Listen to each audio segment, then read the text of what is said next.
왜냐면 지금 우리 단톡방에 방송 보는 사람이 몇 사람이나 돼요? 세 사람? 자, 25절부터 29절까지 한 절씩 교독하겠습니다. 제가 25절 읽습니다.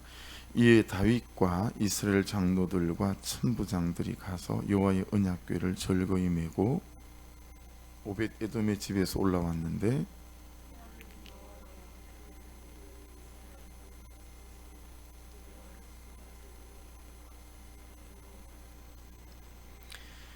다윗과 및 궤를 맨 레위 사람과 노래하는 자와 그의 우두머리 그나냐와 모든 노래하는 자도 다 세마포 굿옷을 입었으며 다윗은 또 배 에봇을 입었고,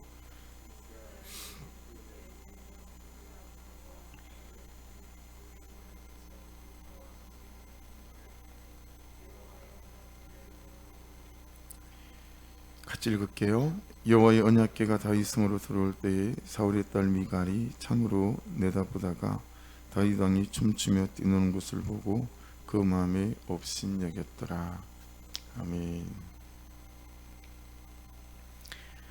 이렇게 새벽에 5시 반에 말씀을 나누고요, 11시에 나누고요, 또 개업집에 가서 말씀을 나누고요, 또 전화로 또 큐티 모임을 또 한번 하고요, 또 차집사님하고도 많이 나누고요. 이러면 하루에 4-5번이 되니까요, 저녁에 되면 그 말씀이 한 일주일 전의 말씀 같아요. 일주일 전의 말씀 같다, 이런 생각이, 여러분들도 그러시겠지만 오늘 말씀을 천천히 좀 살펴보면서, 제가 성령대망의 말씀 제목은 그렇게 잡았어요. 지금 나의 나를, 지금 나의 삶을 절거히 메고 가는 사람, 그렇게 말씀 제목을 잡았습니다.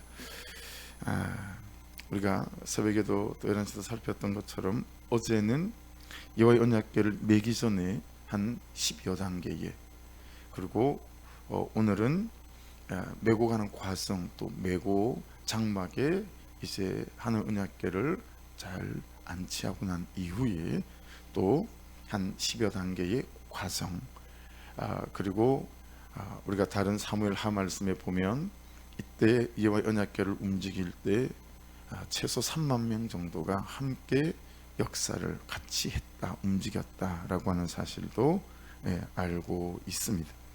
말씀으로 읽히는 것만 30여 가지지, 여러분 세부적으로 따져보면 3만 명이 움직이려고 했으니 이게 얼마나 더 수백 가지 일들이 많이 있고 많은 사람들이 수고하고 또 준비가 있었겠습니까? 그렇죠? 근데 눈에 들어온 것은 어떤 거였죠? 하나같이 전부 다 사람들이 하는 일이었다라는 거예요. 전부 다 사람들이 하는 일이었어요. 누가 무엇을 맡고, 누가 무엇을 맡고, 누가 메웠고, 누가 문지기를 했고, 누가 비파를 불었고, 누가 수금을 불었고, 누구는 크게 노래를 찬양을 불렀고, 다 사람들이 하는 일이었습니다. 그렇죠?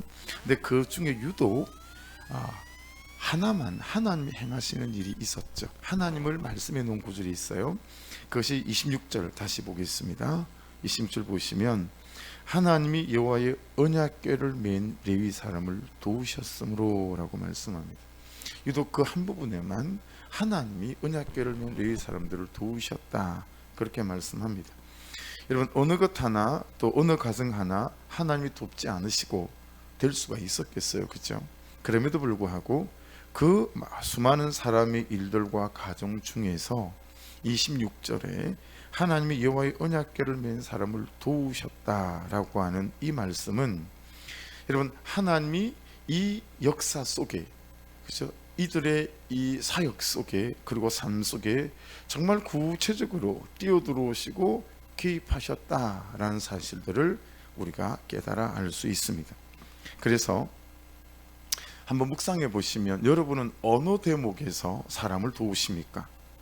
여러분은 어느 대목에서 그 사람의 인생이나 또 그 사람의 일에 내 마음을 보태주고 내 시간을 보태주고 또 내 재정이나 내 열정을 부어주고 싶으십니까? 그런 사람 있지 않던가요? 살다 보면 그냥 아무도 이유도 없는데 나에게 자기의 재정과 자기의 열정을 부어주고 싶어하는 분들이 있죠. 그럼 궁금하죠. 왜 그런 마음이 드셨어요? 근데 여러분, 때로는 저도 그 어떤 누군가에게 내 재정과 내 시간을 함께 해주는 것에 있어서 전혀 아깝지가 않죠. 오히려 주변 사람들의 눈치를 봐가면서도 내 시간을 쪼개서 그 기축교회 가서 내가 리모델링을 해주고 일을 해주고 뭐 이런 일들이 오히려 기쁨으로 하지 감사로 하는 거죠. 초등학교 4학년 때 설문조사를 항상 했어요. 5학년 때 설문조사를 하고 6학년 때도 설문조사를 했어요. 꼭 마지막에 그 용지 제일 밑에 요만 빈칸을 하나를 두고 거기에다가 뭘 적으라고 하냐면, 혹시 힘든 것들이 있으면, 또 선생님에게 하고 싶은 말들이 있으면 거기다가 쓰시오라고 빈칸이 꼭 들어가 있었어요. 저는 4학년, 5학년, 6학년 똑같은 말을 써서 기억을 하고 있어요. 그 빈칸에다가 제가 뭐라고 썼냐면, 학교에서 집에 돌아갔을 때 아무도 저를 기다려주는 사람이 없어 저는 그게 너무 힘이 듭니다. 이렇게 적었어요. 학교에서 집에 돌아갔을 때 집에서 누가 나를 좀 기다려주는 사람이 있었으면 좋겠습니다. 제가 그렇게 썼어요. 이게 어린 저에게는 그게 굉장히 힘이 들었던 모양이에요. 3년을 내리 똑같이 이 말을 썼어요. 그렇다고 선생님이 기다려줄 것도 아니고 또 도와줄 방법도 없는 거잖아요, 그렇죠? 근데 제게는 그게 힘이 들었던 거고 그게 간절했던 모양입니다. 다녀왔습니다 할 사람이 없는 거예요. 다녀왔니 해주는 사람도 없고, 배고파요 이렇게 말할 사람도 없고, 배 안 고파 이렇게 말해주는 사람도 없는 거죠. 근데 여러분, 살아보니까 그때보다 더 횡한 그 어떤 외로움 있잖아요. 그냥 아무도 없다 싶은 그런 외로움, 이런 것들, 누가 내 마음을 알까?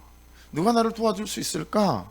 여러분, 그런 때는 그 초등학교 4학년, 5학년, 6학년 겪었던 때보다 훨씬 더 많고, 그리고 깊더라고요. 그런데 하나님을 알고 우리가 또 하나님을 만나고 난 뒤에 알게 된 게 있죠. 그게 무엇입니까? 나의 배후에, 그리고 나의 앞에, 그리고 나의 옆에, 그리고 심지어 나의 위에 또는 내 안에 나를 도우시는 살아계신 하나님이 계신다라는 사실입니다. 할렐루야. 이게 여러분 그렇게 우리에게 위로가 되고 감격이 되죠. 오늘 말씀에서는 그 어떤 무엇이 하나님께서 그들을 돕지 않으시면 안 되게 만들었을까? 질문 당연히 되죠. 묵상하다 질문하다가 궁금하면 앞을 보면 되고, 앞에 없으면 뒤를 보면 말씀이 말씀을 다 해석하죠. 그래서 앞에 있는 25절 말씀을 보면 그들이 언약궤를 메고 오는 과정 속에서 어떻게 언약궤를 메고 왔는지를 보면 그 모습이 너무 좋아 보이셨던 거죠. 그래서 하나님이 도우셨다는 사실들을 깨달아 알 수 있어요. 25절을 다시 보세요. 이에 다윗과 이스라엘 장로들과 천부장들이 가서 여호와의 언약궤를 절거이 메고, 즐겁게 메고 갔다, 그렇게 말씀하고 있습니다. 이 즐거이는 뜻이 뭐였죠? 시모하라는 히브리어인데, 유쾌하게 메고 갔다, 기쁜 마음으로 메고 갔다, 감사함으로 메고 갔다, 그런 뜻들을 품고 있습니다. 여러분, 어떻게 이들은 즐거이 이 언약궤를 메고 이 과정과 사역을 감당해낼 수 있었을까? 또 우리가 궁금해지잖아요. 여러분, 이 하나님의 궤를 메고 오는 일을 시작할 때 다윗이 이 모든 과정을 함께하는 사람들에게 당부한 말이 저와 여러분이 지나온 말씀 중에 있어요. 16절을 보겠습니다. 어제 본문이에요. 15장 16절, 역대상 15장 16절을 보겠습니다. 15장 16절을 보시면 같이 읽어볼게요. 다윗이 레위 사람의 어른들에게 명령하여 그의 형제들을 노래하는 자들로 세우고 비파와 수금과 재금 등의 악기를 울려서 즐거운 소리를 크게 내라 하며, 그렇게 말씀합니다. 즐거운 소리를 크게 내라. 그들이 즐겁게 꾀를 메고 가기 전에 여러분, 다윗이 명령이죠. 야, 니들이 이 모든 사역을 감당할 때 즐거운 소리를 크게 내라, 그렇게 다윗이 부탁하죠. 근데 여러분, 이 즐거운 소리를 크게 내라가 무슨 뜻일까? 찬찬히 한 자씩 좀 원어 성경을 이렇게 여러분 찾아보니까요, 놀라운 게 있었어요. 크게 내라, 그 내라를 동그라미를 쳐보세요. 크게 내라, 그 내라 있죠. 여러분, 그 내라가 저하고 여러분이 그렇게 잘 아는 단어예요. 무슨 단어일까요? 샤마예요. 청종하다, 순종하다, 순복하다, 이런 뜻이에요. 그러니까 여러분 보세요. 우리는 왜 말씀대로 살아가면 불편할 거라고 생각할까요? 대단한 오해를 가지고 있고 대단한 속임 가운데 있는 것 같아요. 우리는 말씀대로 살면 불편할 거라고 생각하는 것 같아요. 새벽을 깨우는 것도 불편하고, 수요 취업에 오는 것도 불편하고, 성령 대망에 오는 것도 불편하고, 매일 큐티하는 것도 불편하고, 만 가지가 말씀이 말씀하시는 것들은 아예 목장에 2-3시간 참여하는 것은 더 불편한 거라고 생각해요. 참 말씀은 다 우리를 불편하게 하는 거다. 여러분, 대단한 오해고 대단한 속임이에요.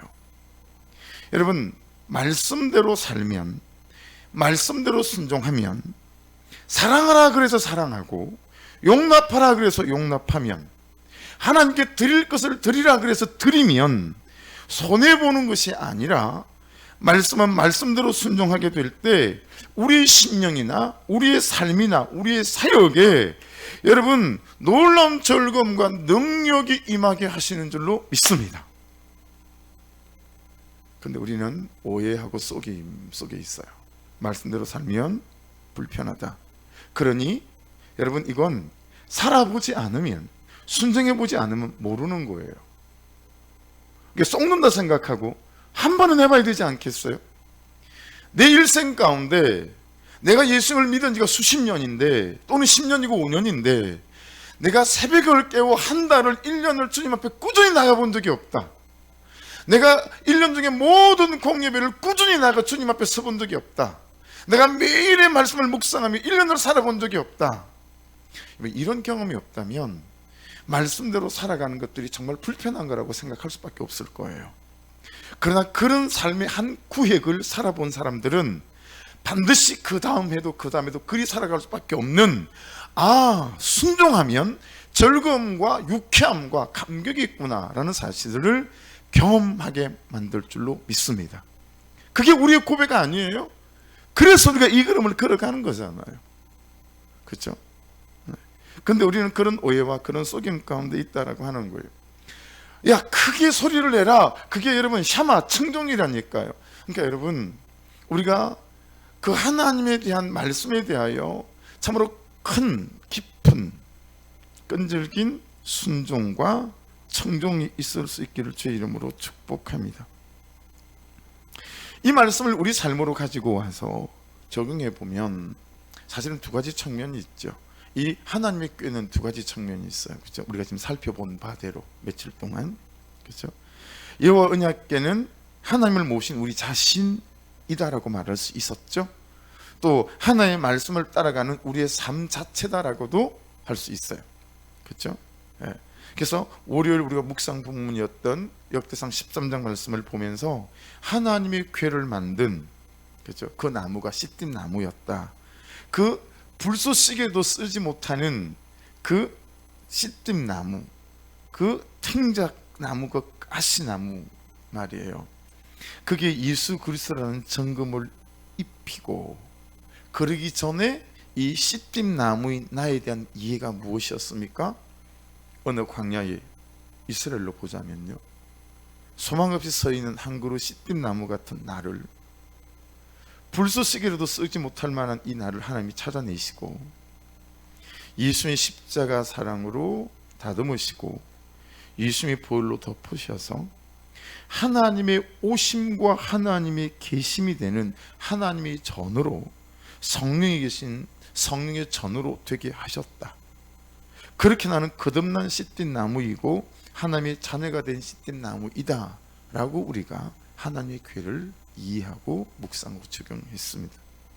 그럼에도 불구하고 여전히 나 그리고 나의 삶은 불쏘시개로도 쓸 수 없을 것 같은 연약함과 실수와 죄가 아직도 반복되고 연속되고 그런 삶 속에 함께 살아가고 있다라는 것 또한 부인할 수 없는 것들이잖아요. 삶은 무겁고 눈물, 한숨, 염려, 가난도 있습니다. 해서 이대로는 절거히 언약궤를 메고 가지지가 않는 거예요. 잘. 예. 나의 짐이 하나님의 짐이 되지 않고서는, 나의 눈물이 하나님의 눈물이 되지 않고서는 즐겁게 메고 갈 수 없는 것이 나의 나고 나의 삶이라는 언약궤 아니겠습니까? 그렇죠?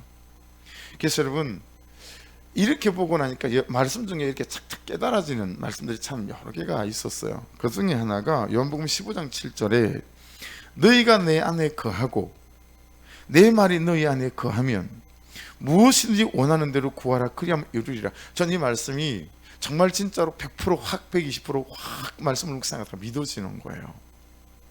믿어지는 거예요. 정말 그렇게 되겠다라는 거죠. 네.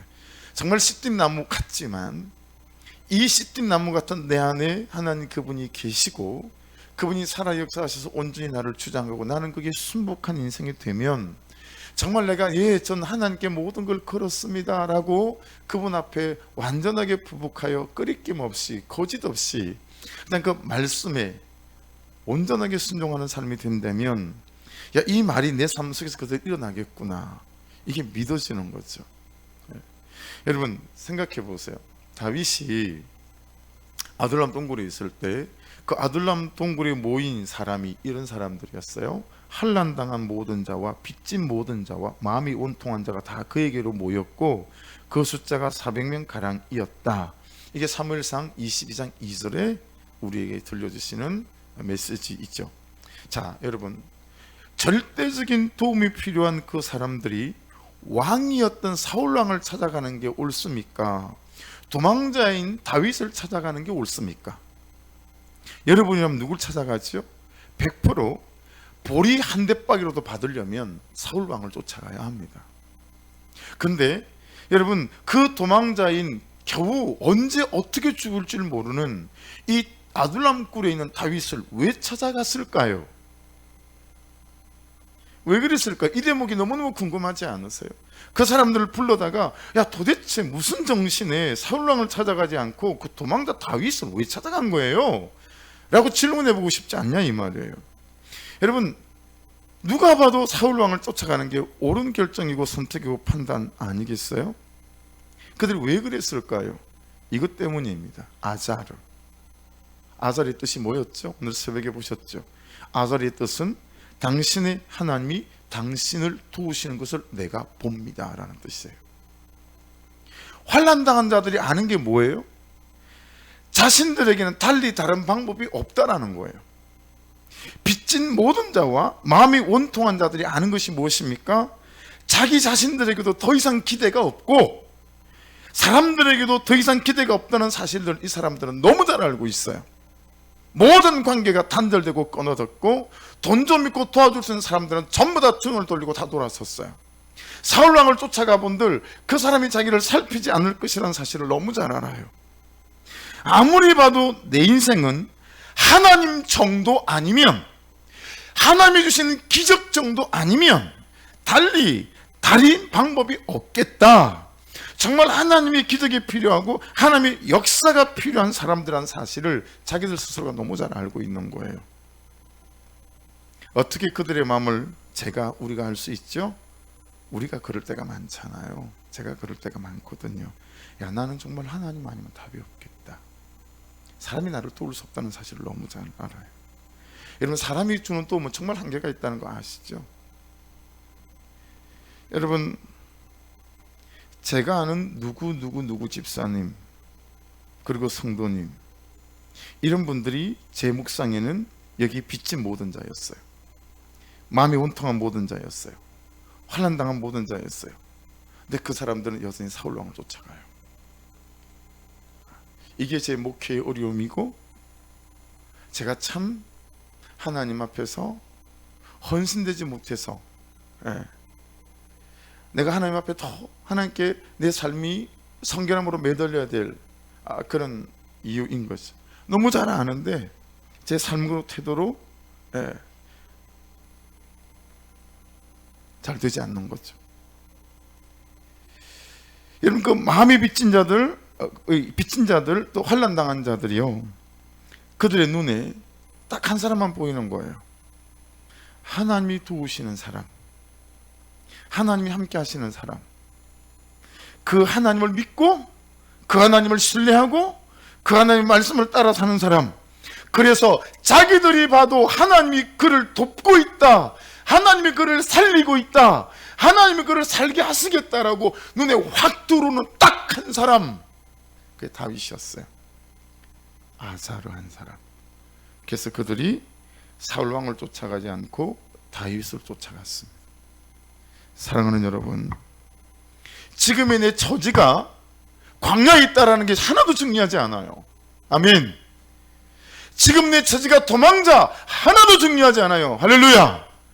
사단이 보고 세상이 보고 사람들이 볼 때 내가 어떻게 보여야 되냐면, 여러분이 어떻게 보여야 되냐면, 저 사람은 하나님이 돕고 있는 사람이다, 이런 은혜가 있기를 주의 이름으로 축복합니다. 그렇게 보여야 되는 거예요. 그게 세상을 압도하는 가난한 자의 능력이고, 그것이 세상을 압도하는 여러분 없는 자의 능력이에요. 믿는 자의 능력이고 말이죠. 다윗에게는 하나님이 도우시는 사람이라는 게 다 보이는 거예요. 그래서 이 모든 도망자들이 다윗을 쫓아간 거예요. 역대상 12장 18절에는 놀라운 말씀이 있습니다. 지나왔는데, 우리가 그냥 지나왔을 수도 있어요. 들어보세요. 그때에 성령이, 하나님이 30명의 우두머리 아마새를 감사시니, 아마새를 성령이 사로잡았어요. 이르되 다윗이여, 우리가 당신에게 속하겠고, 이 여러분 30명의 우두머리인 아마새가 그 용사들 30명이니 그 밑에는 또 얼마나 많은 군사들이 있겠어요. 한 군대를 끌고 온 거죠. 이르되 다윗이여, 우리가 당신에게 속하겠고, 부하가 되겠다는 거예요. 이새의 아들이여, 우리가 당신과 함께 있으리니 원하건대 평안하소서. 당신도 평안하고 당신을 돕는 자들에게도 평안이 있을지니. 이는 그 이유가 뭐냐면, 제가 왜 군대를 끌고 왔냐면, 제가 제 왜 인생과 운명을 당신에게 위탁시키려고 하냐면, 이는 당신의 하나님이 당신을 도우심이니이다 한지라. 다윗이 그들을 받아들여 군대 지휘관을 삼았더라. 말씀을 묵상하며 눈이 번쩍 뜨이는 거 있죠. 또 여러분, 하나님이 몰아오셔야 됩니다. 여러분의 가정 안에 축복을 하나님이 몰아오시고, 재정을 하나님이 몰아오시고, 우리 교회 영혼을 하나님이 몰아오셔야 됩니다. 할렐루야. 내가 할 일은 딱 하나예요. 그러니 그렇죠? 아자르예요. 하나님이 도우시는 인생. 오늘 본문에 이 사람들에게는 그들이 절거임이 했는데, 그 절거임이 있다라는 것이 전적인 순종이고 순복이고 청종이었다라고 하는 거예요. 그렇죠? 세상에서는 돈을 쫓아가는 게 아니고, 야, 돈이 이렇게 뭐 너를 쫓아와야 되는 거야, 뭐 이렇게 말하지만 성경에서는 그렇게 말하지 않아요. 그렇죠? 군대를 통째로 들고 지금 이 아마스가 다윗에게 와서 이제부터 전 당신 겁니다, 그런 거잖아요. 이제 내 인생은 당신 거예요, 그런 거죠. 왜 그랬냐면, 당신 하나님이 당신을 도우시는 걸 내가 보았습니다 라는 거죠. 오늘 묵상 말씀의 도우심 핵심 키버스 중에 하나 몇 개가 있지만 아자르입니다. 여러분, 이 본문에 나오는 25절에 26절에 이 도우심은 특별히 여러 가지 도움이 있잖아요. 돈으로 도왔다, 또 뭐 사람으로 도왔다, 뭐 이런 게 있잖아요. 근데 여기 도움은 특별한 용어예요. 이건 군사적 용어예요. 그래서 군사적 도움을 말하는 겁니다. 군사적 도움의 뜻이 뭐죠? 힘이에요. 강력, 힘.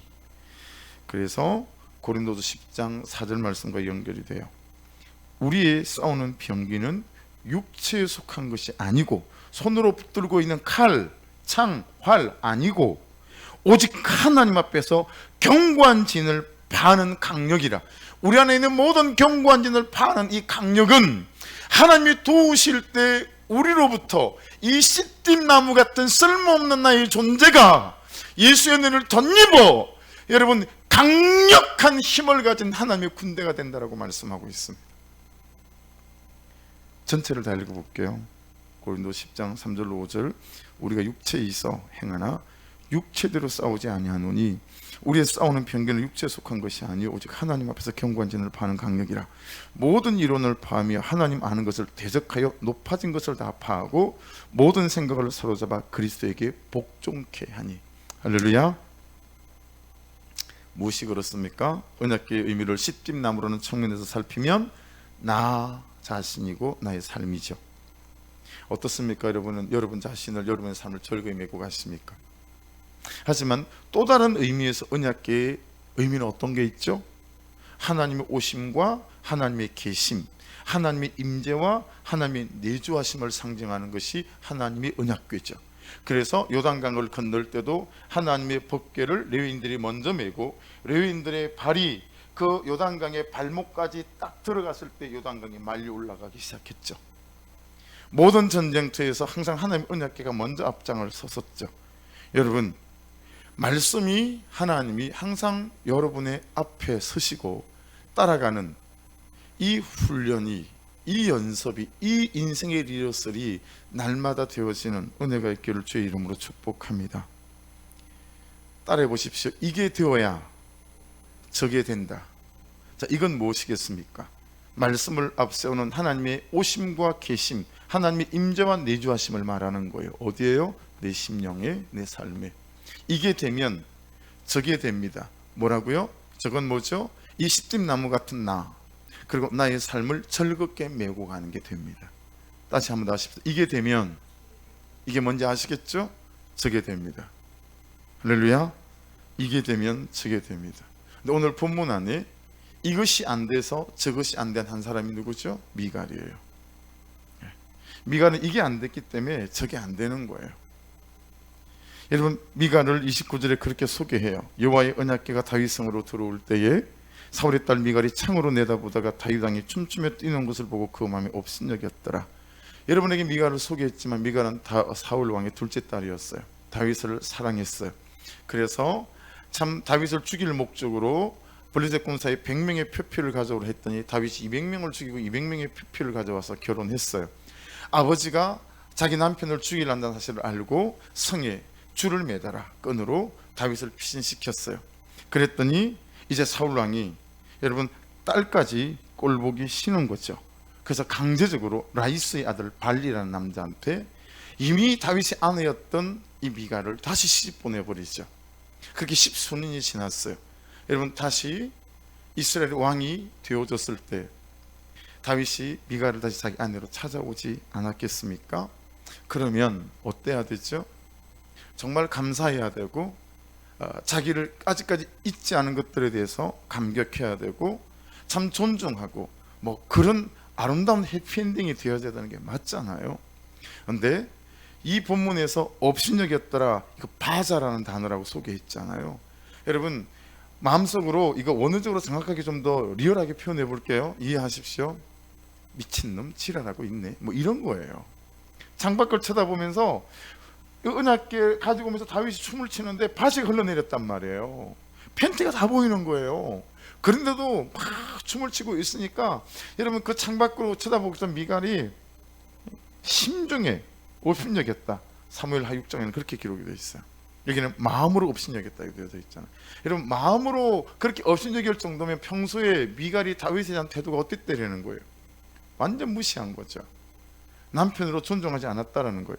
아니, 그런 의리를 지켜 십수년 만에 다시 아내로 찾아왔는데 미갈이 왜 그랬을까요? 예루살렘에 와보니 다윗의 아내가 10명이나 되는 거예요. 이 남자가 온전히 나만 기다린 게 아니었구나.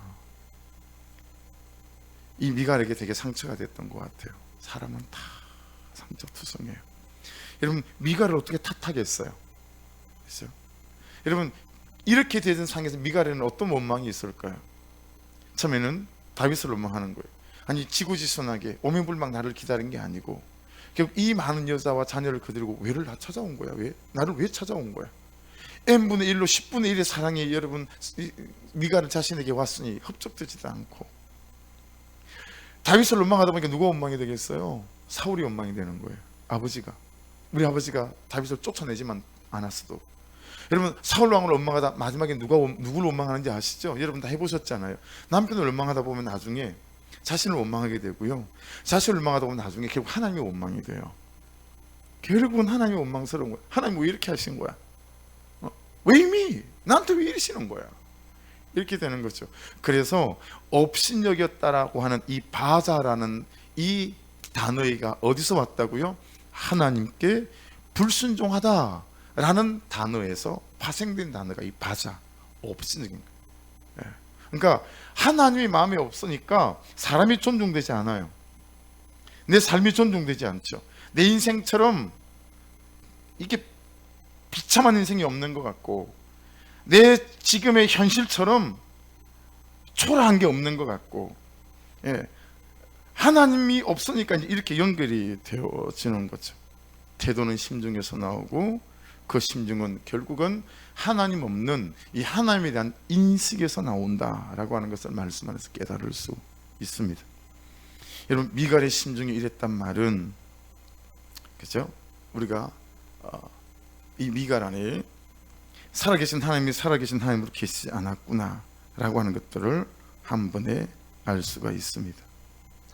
여러분, 결국 따지고 보면 미갈이 이렇게 된 것은, 그죠? 다윗이다 라고 말을 해도 다윗이 나 억울해요 라고 말하지 못할 거라고 생각돼요. 다윗의 정욕이고 10명의 아내나 또는 그 정욕 곁에는 어떤 죄들이 도사리고 있음을 볼 수 있습니다. 그래서 여러분, 반대로 역순으로 풀어오면 우리 삶에 이런 문제가 생겼을 때 원망과 불평과 잔잘못을 따르기 전에 여러분, 나의 죄를 살피고 그 다음 단계 나의 정욕을 살피고 그 다음 단계 나의 욕심을 살피고 난 연후에 여러분 풀어가기 시작하면 그 죄됨에 대한 회개로 풀어가는 것이기 때문에 여러분, 풀리지 않을 것 같은 이것들이 풀려가고 결국은 어떻게 되죠? 내가 먼저 십자가 지는 적용이 되죠. 저 때문이에요. 아, 이게 내 죄 때문이구나. 여러분, 내 죄 때문이구나 이게 인식되어지면 어떻게 그 사람을 탓하며 그에게 이럴 수 있어라고 말할 수 있겠어요? 그러니까 미갈은 여러분 자기의 그 끝을 살펴봤어야 옳지요.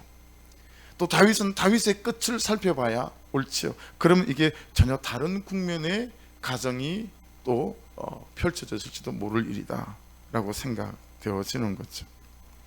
여러분, 제가 미갈 앞에 섰다면 이런 원망과 불평으로 가득 차 있는 그녀에게 해줄 수 있는 말은 어떤 것일까요? 참 공감이 되고 이해할 만할 거예요. 그럼에도 불구하고 지금 이 삶에서 미갈이 하지 못한 게 뭐죠? 끊어내는 것들이었죠. 미움을 끊어내고 원망을 끊어내고 불평을 끊어내고. 여러분, 이런 말을 성도들에게 하면 제가 잘 듣는 말이 어떤 말인 줄 아세요? 목사님, 그걸 누가 모릅니까? 영화 대사예요 이거. 그걸 누가 모릅니까? 알긴 다 안다고 하시더라고요. 그 말의 의미가 뭔지 아시죠? 다 알아요. 근데 뭐가 문제인 거죠?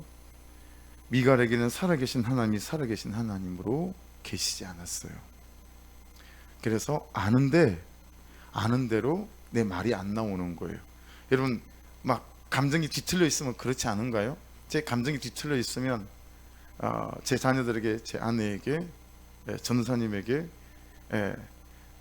마음은 그 마음이 아닌데 말은 그렇게 뭐 안 하죠. 뒤틀린 말을 하죠. 꼬인 말을 하죠.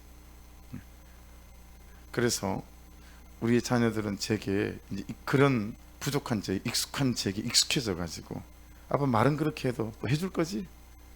그렇게 얘기를 해요. 아, 네가 해! 이래 놓고 전 뒤에서 다 하거든요. 그러니까 이걸 한두 번 겪어본 게 아니니까 아유, 또 저 인간 좀 말은 저렇게 해도 다 해줄 거면서 왜 말을 저렇게 뒤틀리게 할까? 뭐 이런 거죠. 여러분, 살아계신 하나님이 여러분에게 살아계신 하나님이시기를 주의 이름으로 축복합니다. 미갈이 여기에 실패하고 무너져서 여러분 다윗의 사랑을 받지 못했습니다. 그래서 사무엘하 6장 23절에 그러므로 사울의 딸 미갈이 죽는 날까지 그에게 자식이 없었다. 그렇게 성경이 기록하고 있습니다. 여러분, 모든 것이 딱 여기 이 한 가지에서 나옵니다.